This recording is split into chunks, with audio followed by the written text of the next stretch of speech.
Bonjour à tous, je suis Cécile Janson, ancienne nageuse olympique. Aujourd'hui, j'aimerais vous parler des 10 causes principales du mal de dos. Ce mal de dos qu'on appelle le mal du siècle touche près de 9 personnes sur 10. Même si vous faites partie des chanceux qui n'ont pas forcément mal au dos, on a tous dans notre entourage personnel ou professionnel quelqu'un d'assez proche qui se plaint régulièrement du dos.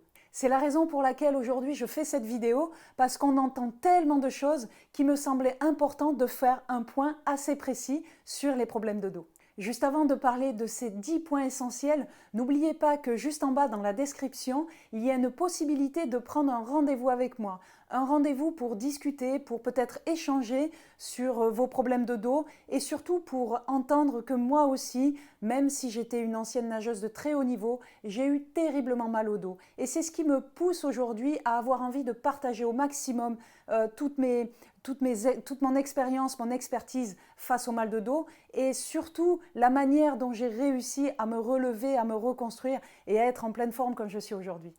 En point numéro 1, une sollicitation inhabituelle de votre dos et de votre colonne vertébrale peut causer des problèmes de dos. Par exemple, un long voyage, je me retrouve dans un avion avec 10-12 heures de vol sans avoir d'espace et sans pouvoir remuer.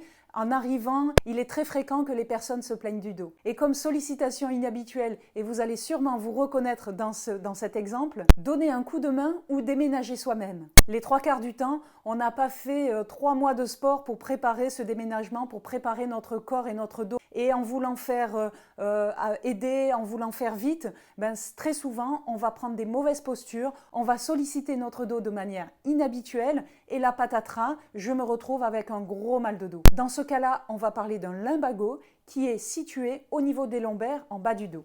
En point numéro 2, une autre raison de problème de dos, ce sera une mauvaise posture à répétition. Malheureusement, selon les tâches quotidiennes que nous avons à faire, nous avons tendance à ne pas faire attention à sa posture et surtout à répéter ses positions ou alors à rester dans ces mauvaises positions. Un exemple que tout le monde connaît, passer des heures assis à son bureau.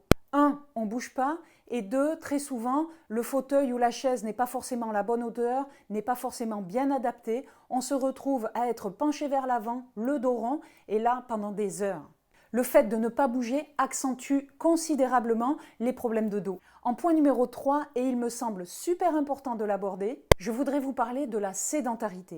Aujourd'hui, on mène des vies à 100 à l'heure, on a des boulots prenants, on a des boulots stressants, on a une vie qui va vite. Et par manque de temps, par négligence, on va juste oublier de caler des moments pour bouger, pour s'oxygéner et surtout pour faire travailler ses muscles. L'activité physique régulière, ce qui ne veut pas dire à grande intensité, va permettre de solliciter ses muscles et de les renforcer. On sait que le rôle principal de toute la structure musculaire, c'est de maintenir le squelette, de maintenir sa colonne vertébrale. Plus j'ai une vie sédentaire, moins je sollicite mes muscles et moins ils sont solides pour supporter les charges de la vie. Plus mes muscles sont faibles, plus je vais augmenter le risque et la possibilité de souffrir du dos. En point numéro 4, je vais parler du stress et du surmenage. Tout le monde connaît cette fameuse expression qui est totalement populaire, j'en ai plein le dos. Il n'y a pas besoin de grandes explications, cette expression parle d'elle-même. Ce mot stress, on le colle à toutes les sauces. Je suis stressée à la maison, je suis stressée au boulot, je suis stressée parce que j'ai pas assez de temps. Le stress amène souvent de la crispation, beaucoup de tension. Et c'est malheureusement mon dos qui va encaisser tout ça et qui va me faire souffrir. En point numéro 5, et on a tendance à l'oublier celui-là, le manque d'hydratation. En buvant de l'eau régulièrement, on va hydrater ses muscles. On vous dit souvent de boire pour aider nos reins à filtrer toute l'eau qu'on a dans le corps, parce que je vous rappelle aussi que l'être humain, nous sommes faits de quasiment 70 à 80% d'eau. Boire régulièrement pendant la journée est essentiel pour la santé et donc a aussi un lien direct avec le mal de dos. En point numéro 6, et il me semble logique qu'il se situe juste après l'hydratation, je vais parler de l'alimentation. Et oui, une alimentation déséquilibrée peut provoquer aussi des problèmes de dos. Notre estomac se trouve à proximité de notre colonne vertébrale et une alimentation déséquilibrée peut provoquer des problèmes de digestion et ainsi créer des tensions de manière locale qui peut avoir une vraie influence sur les muscles du dos. En point numéro 7, je vais parler du sommeil. Dans une vie entière, on passe près d'un tiers de sa vie à dormir et allongé dans un lit. Vous comprendrez pourquoi il est super important d'avoir une bonne literie. Un mauvais matelas peut clairement provoquer des douleurs de dos. Et là, on parle de mauvaise position à répétition, surtout que pendant la nuit, tous les muscles sont relâchés. Et donc, il y a des fortes chances qu'avec un mauvais matelas, vous vous réveillez tous les matins avec un mal de dos. En point numéro 8, j'aimerais vous parler aussi rapidement de l'arthrose.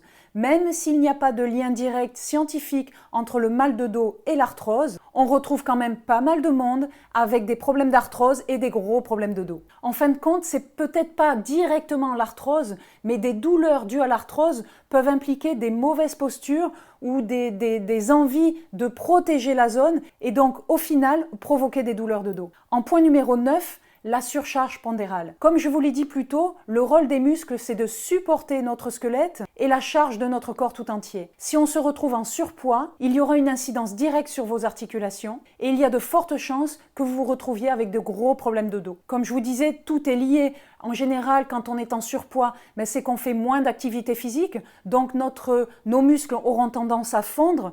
Et c'est un cercle vicieux tout ça. On voit souvent des gens qui, pour des raisons esthétiques, décident de perdre du poids et au final, ils se retrouvent à perdre du poids et aussi à soulager leurs problèmes de dos. Et pour finir, en point numéro 10, c'est la négligence. On vit à 100 à l'heure et on oublie juste de s'occuper de soi-même. Tous les jours, notre corps nous parle. Tous les jours, il nous envoie des signaux. On a tellement pris l'habitude d'aller vite, vite, vite que lorsqu'il y a quelques petites alarmes qui s'allument, on ne les écoute pas et on se dit juste que ça ira mieux demain. On se dit juste que c'est pas grave. Et pourtant, c'est l'habitude de ces petits signaux qu'on n'a pas voulu entendre par négligence qui vont faire que les choses vont prendre de plus en plus d'ampleur et que vous risquez d'avoir des problèmes à répétition et des maux de dos de plus en plus importants. Voilà, j'espère qu'avec ces 10 points importants, vous y voyez un tout petit peu plus clair dans les problèmes de dos, mais je vous avoue que d'avoir été dans la même situation que vous, on a du mal à s'y retrouver là-dedans. Alors voilà pourquoi je vous propose de cliquer juste en dessous et de prendre un rendez-vous avec moi. Je vous propose de choisir votre horaire sur mon agenda personnel et c'est moi qui vais vous rappeler. On va prendre le temps